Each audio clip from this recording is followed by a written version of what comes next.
think that we've reached a point where our own national security policy is degrading our national security.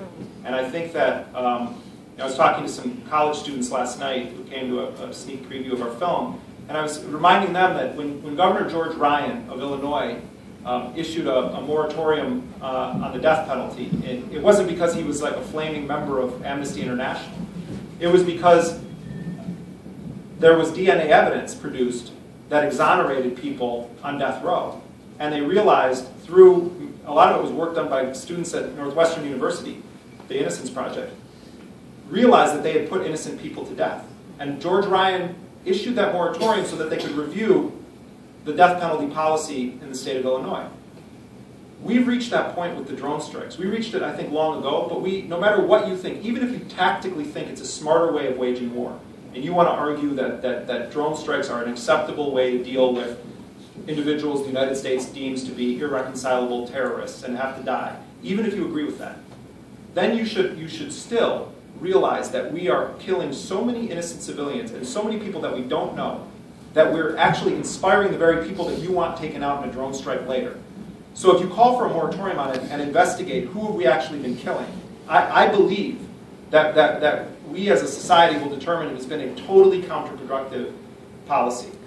Number two, I support Senator Ron Wyden's efforts to try to, and Wyden has been great on this issue, to try to get the White House to produce for the American people documents indicating how one gets on the kill list and how you get off the kill list.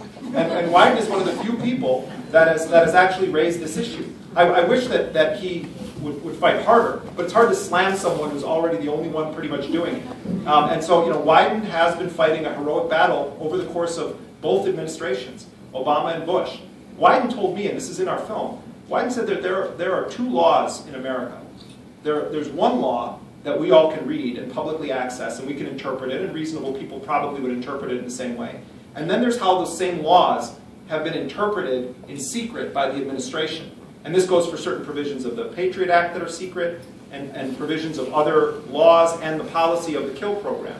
We think that there are terrorists being put on the list based on some kind of rigorous intelligence gathering process. That's actually not the case in some of these cases. So I think there should be transparency, and I wouldn't have a kill policy like that, but I do think that they should make public the legal rationale, the actual legal rationale used to target not only Americans but non-American citizens around the world, and to have a moratorium on the drone strikes so we can actually understand who's been killed in our name in these drone wars. Yeah. Yes, go ahead.